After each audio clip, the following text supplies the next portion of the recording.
नमस्कार, एक्वाकल्चर गुरु में आप सभी लोगों का हार्दिक स्वागत है। आज का टॉपिक है सैनिटेशन प्रैक्टिसेस। आरएएस में ये बहुत ज़रूरी है कि किसी भी प्रकार की बीमारी ना आने दी जाए। इसके तमाम पहलू हैं जिन पर विचार करना चाहिए। तो उसमें क्लीनलीनेस पे बहुत ज़्यादा ध्यान देना पड़ता है। डिजीज़ के ट्रांसमिशन नहीं होने पाए बिल्कुल भी, इक्विपमेंट के द्वारा, लोगों के द्वारा, पानी के द्वारा, इन सब पे ध्यान देना है। और दो कल्चर के बीच में डिसइंफेक्शन प्रोसेस को बहुत अच्छी तरह से करना है। तो शुरुआत करते हैं। Here we go to our first slide.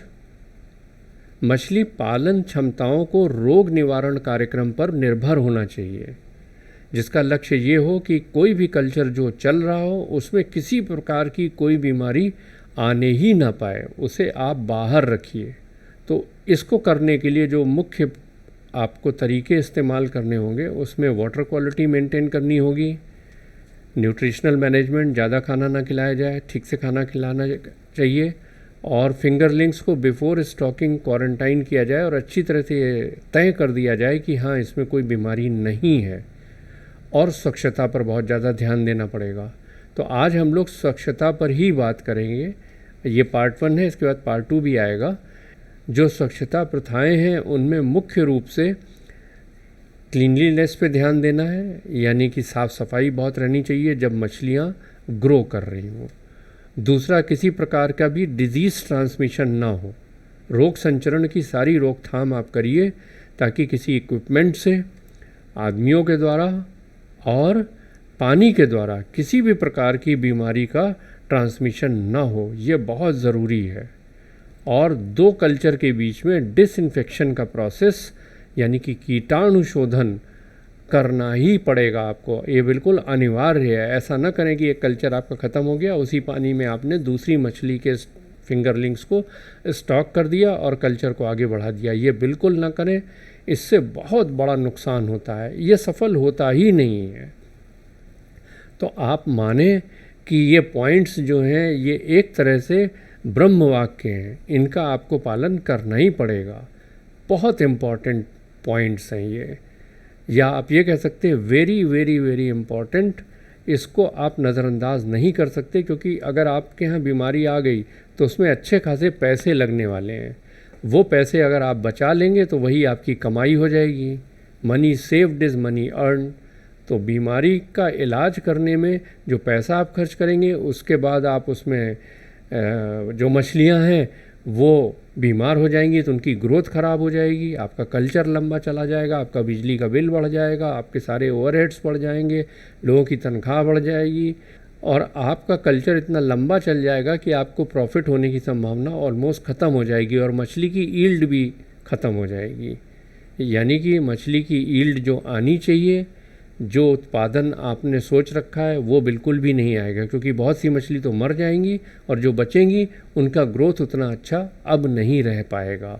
इसलिए इस पॉइंट पर बहुत ज़्यादा ध्यान दीजिए। रीसर्कुलेटिंग एक्वाकल्चर में डिजीज़ आने की संभावना बहुत ज़्यादा रहती है, या कहिए हमेशा बनी रहती है, क्योंकि बहुत हाई स्टॉकिंग डेंसिटी पर हम लोग मछली का उत्पादन करते हैं। ये ज़रूरी भी है, क्योंकि इसको चलाने में बहुत खर्चा होता है, बड़ा एक्सपेंसिव सेटअप होता है। तो ज़्यादा उत्पादन नहीं लेंगे तो हमें प्रॉफिट नहीं होगा, और जब ज़्यादा मछली की स्टॉकिंग करेंगे तो उन्हें खाना भी ज़्यादा खिलाना पड़ेगा, और जब ज़्यादा खाना खिलाएंगे तो हाई ऑर्गेनिक लोड होगा। उस लोड का निस्तारण भी करना चाहिए, सारे सिस्टम बढ़िया चलने चाहिए। अगर वो नहीं चलेंगे तो एक माहौल क्रिएट होगा, जिस माहौल में बैक्टीरिया, नहीं तो वायरस, नहीं तो फंगस और इस तरह के पैरासाइट्स यानी परजीवी, ये सब बहुत ज़्यादा पनप सकते हैं।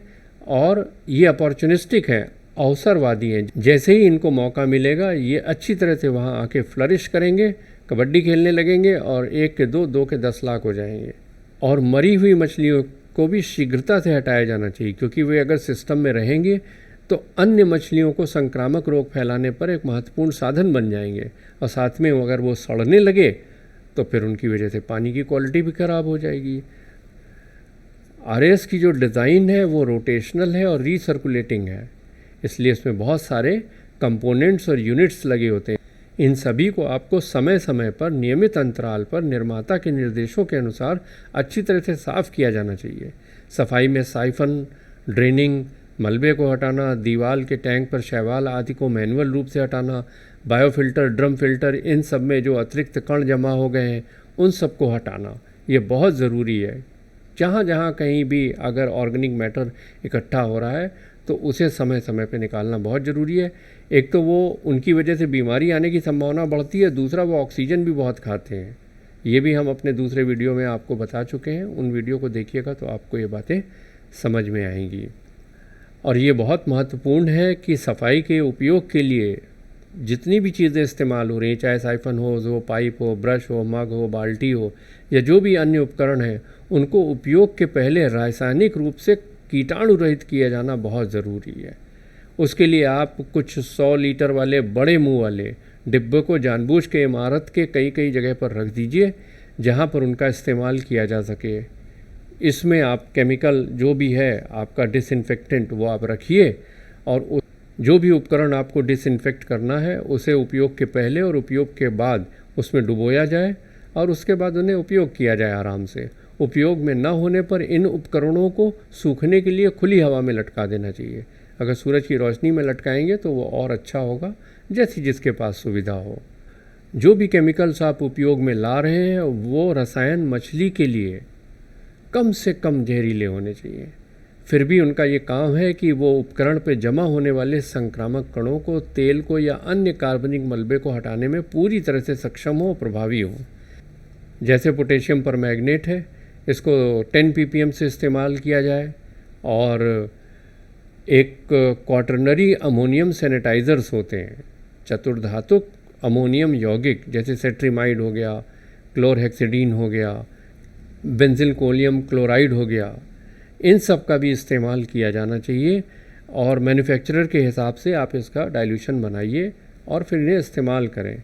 एक जनरल हम आपको बता रहे हैं कि इनका 150 से 200 ppm तक डाइल्यूशन करने की आवश्यकता होती है, और अगर 24 डिग्री या इसके आसपास टेम्परेचर है तो अगर 30 सेकंड भी इसमें आप इक्विपमेंट्स वगैरह डुबोएंगे तो वो अच्छी तरह से स्टरलाइज हो जाएंगे। कमर्शियल जितने भी कीटाणुनाशक का उपयोग है उनको आप लेबल के निर्देशानुसार ही करिए, ये बहुत ज़रूरी है। इंस्ट्रक्शंस पढ़ना बहुत ज़रूरी है, क्योंकि आप जानिए कि आपका केमिकल क्या है और क्या सावधानी आपको उसमें बरतनी है। बगैर इंस्ट्रक्शंस पढ़े हुए अगर आप इस्तेमाल करेंगे तो खुद को और अपनी मछलियों को आप अच्छा खासा नुकसान पहुंचा देंगे। कीटाणु शोधन के बाद अगर जीवित मछली वाले टैंक में आपको उपयोग करना है तो उपकरण को हमेशा पहले फ्रेश वाटर में एक बार ज़रूर डुबो लेना चाहिए, नहीं तो केमिकल्स अननेसेसरी उस टैंक में चले जाएंगे और मछलियों को नुकसान पहुंचा सकते हैं। इमारतों के प्रवेश द्वार पर जहां से लोगों का आना जाना है वहां पर, या अंदर भी दो कमरे हैं तो उनके बीच में आपको इस तरह से फुट बाथ का इस्तेमाल करना चाहिए, जिसमें रिक्विजिट केमिकल्स कीटाणु शोधन वाले पहले से पड़े हों। साबुन का भी इस्तेमाल करना चाहिए, क्योंकि हाथ जब आप धोएंगे तो आपकी बहुत ज़्यादा संभावना ये रहेगी कि आप बीमारियों को एक्सक्लूड किए रहेंगे, आपके यहाँ संक्रमण आने नहीं पाएगा। कर्मचारियों को ये अच्छी तरह से बताया जाए कि वो बहुत ठीक तरह से हाथ धोएं। जहाँ जहाँ से भी कर्मचारियों का आना जाना है उस कमरे के बाहर वॉश बेसिन लगा दीजिए, और ये अच्छी तरह से सबको निर्देशित कर दीजिए कि अच्छी तरह से हाथ धोना बहुत ज़रूरी है। ये बहुत ज़रूरी है, इससे बहुत ज़्यादा संक्रामक रोग फैलने की संभावना कम हो जाती है। और जो आपके कर्मचारी हैं उनको इस महत्व के बारे में भी बहुत ज़्यादा सोचने के लिए प्रोत्साहित किया जाए कि स्वच्छता का कितना ज़्यादा महत्व है और कल्चर पर इसका कितना ज़्यादा बुरा असर पड़ सकता है कि पूरा का पूरा कल्चर आपका विध्वंस हो जाए। ऐसा भी समय आएगा जब टैंकों को या पूरी इमारतों को अच्छी तरह से साफ़ करने की ज़रूरत पड़ेगी। उस समय आप सोडियम हाइपोक्लोराइड का इस्तेमाल कर सकते हैं, जिसमें नेसेंट क्लोरीन बनती है। ये बहुत हानिकारक होती है और बहुत तगड़ा डिसइंफेक्टेंट का काम करती है। टैंकों या पानी में डूबे हुए उपकरणों को कीटाणु रहित करने के लिए क्लोरीन की सांद्रता 10 मिलीग्राम पर लीटर के आसपास हो तो 24 घंटे, या 200 मिलीग्राम पर लीटर के आसपास हो तो 30 से 60 मिनट तक का उपयोग किया जा सकता है। वैसे आप मैन्युफैक्चरर के इंस्ट्रक्शंस पर ज़्यादा ध्यान दीजिए, ये हम आपको एक जनरलाइज बात बता रहे हैं। और एक केमिकल आता है जिसको बोलते हैं सोडियम थायोसल्फेट। ये इस तरह से बड़ा कांच की तरह सुंदर केमिकल होता है। इसका इस्तेमाल किया जा सकता है कि अगर मान लीजिए क्लोरीन कहीं पर है तो उसे आप न्यूट्रलाइज कर सकते हैं। अगर 5 लीटर 200 ppm क्लोरीन वाटर है, उसको आपको न्यूट्रलाइज करना है तो उसमें 7.5 ग्राम सोडियम थायोसल्फेट डालेंगे तो पूरी तरह से वो क्लोरीन न्यूट्रलाइज हो जाएगा, उसका हानिकारक प्रभाव जाता रहेगा। ये बहुत कम होता है, लेकिन अगर ज़रूरत पड़े तो किसी इमारत को यदि पूरी तरह से साफ़ और कीटाणु रहित करने की आवश्यकता है, जबकि अंदर कोई जीवित मछली मौजूद नहीं होनी चाहिए, तो उच्च दबाव वाले स्प्रे में फॉर्मेलिन या क्लोरीन ब्लीच का उपयोग किया जा सकता है। ये मैन्युफैक्चरर्स के इंस्ट्रक्शंस के आधार पर करें और कर्मचारियों को सुरक्षात्मक कपड़े, आँखों की सुरक्षा और सांस लेने वाला रेस्पिरेटर ये सब पहनना चाहिए। और अगर आप इस तरह के तरीके इस्तेमाल कर रहे हैं तो क्या कंसंट्रेशन होगा, क्या एक्सपोजर टाइम होगा, कौन सा केमिकल होगा, इस सब के लिए आपको बहुत ज़्यादा इस बात की ज़रूरत है कि आप एक्सपर्ट एडवाइस लें। बगैर एक्सपर्ट एडवाइस के ये काम आप बिल्कुल ना करें, नहीं तो अच्छा खासा जोखिम आप उठाएंगे, हेल्थ से भी और कल्चर से भी। तो ये रहा पार्ट 1 सैनिटेशन का, जिसमें हम लोगों ने इतनी बातों पर चर्चा की। पार्ट 2 में हम लोग यूवी और ओजोन के बारे में बात करेंगे, जिनका आरएएस में बहुत ज़्यादा इस्तेमाल होता है। तो इस वीडियो से अगर आपने कुछ हासिल किया है, नया सीखा है, तो कृपया इसे लाइक करें, शेयर करें, सब्सक्राइब करें। आपका बहुत बहुत धन्यवाद। तो जल्दी ही मिलते हैं पार्ट 2 के साथ।